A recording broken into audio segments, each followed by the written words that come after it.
Comentários. Doutor Inácio e a sua obra. Capítulo 25, livro, Na Próxima Dimensão. Assunto, Religare. Aos seguidores de plantão do Doutor Inácio, meu salve. Religare. Muitos, a princípio, não saberão dizer o que significa essa palavra. Atribui-se a Santo Agostinho quem criou a palavra religião, do latim religare. Devo esclarecer que não estarei aqui hoje, como sendo um juiz insensível às crenças criadas pelos homens.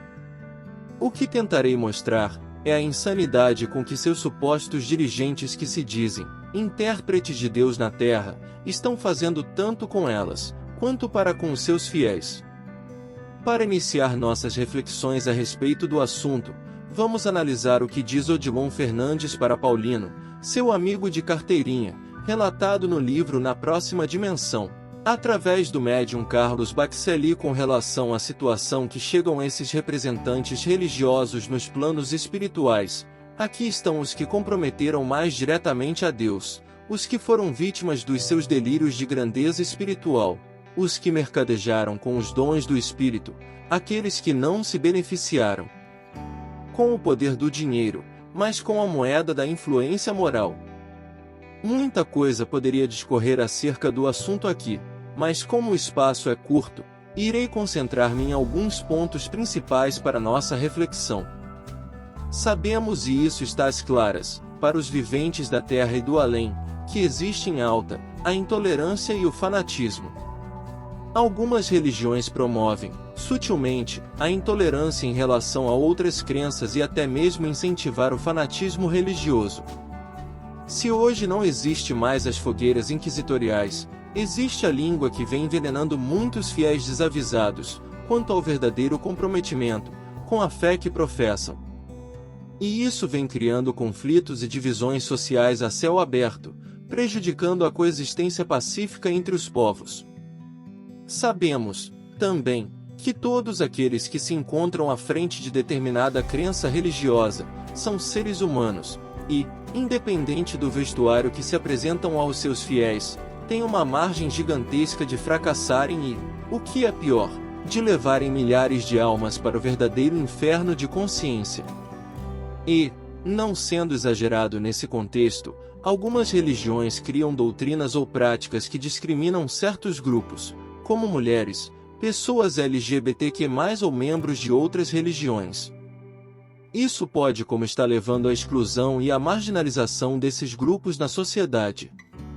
E tem muitos ditos fiéis que caem nessa canoa furada.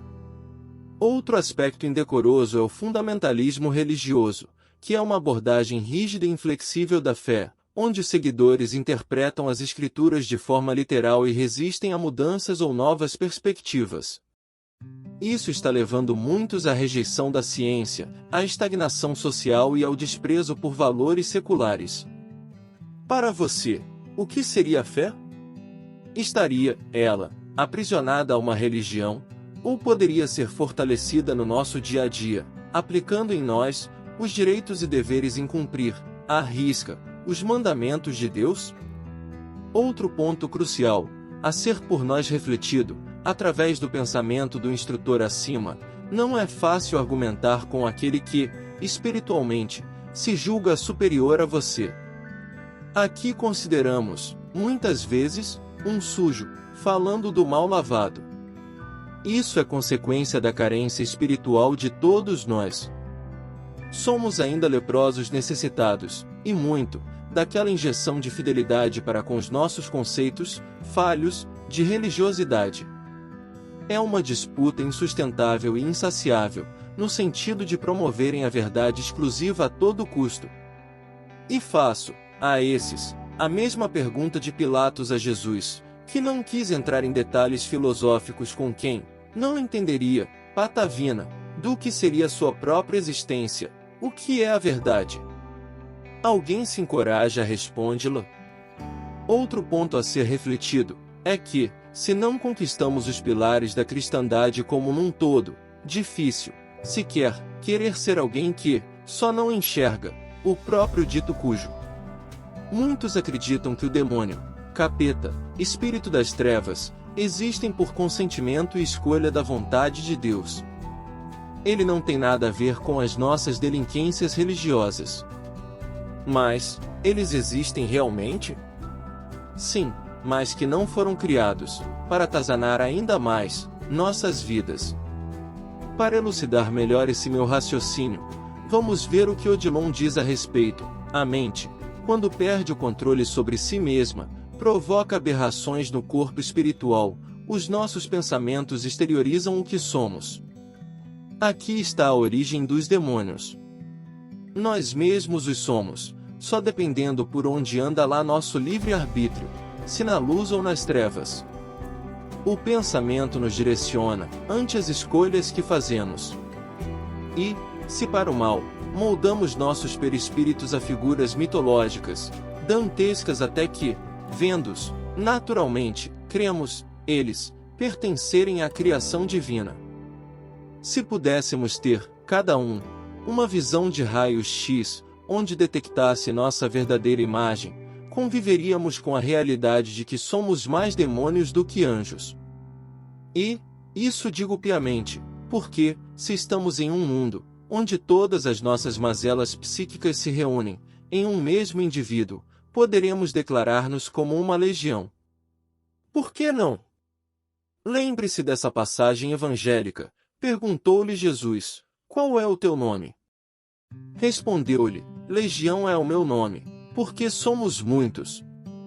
Com certeza, além da quantidade de espíritos trevosos que nessa legião se formava, cada um tinha sua própria identidade, ou seja, continha em cada um os egos do passado, que nada mais são que personalidades vivenciadas, mas que se encontram, até então, adormecidas, aguardando o momento propício para agirem ante as fraquezas morais que ainda alimentamos. Entre outras situações que maculam as religiões, é o abuso de poder. Em todas as religiões, sem titubeios, líderes religiosos abusam consideravelmente e muitas vezes às claras, de seu poder e influência. Isso leva a casos de exploração financeira, abuso sexual e manipulação psicológica de seguidores vulneráveis. Não preciso dizer mais abertamente cada situação aqui, com a sua respectiva igreja, templo e casas espíritas.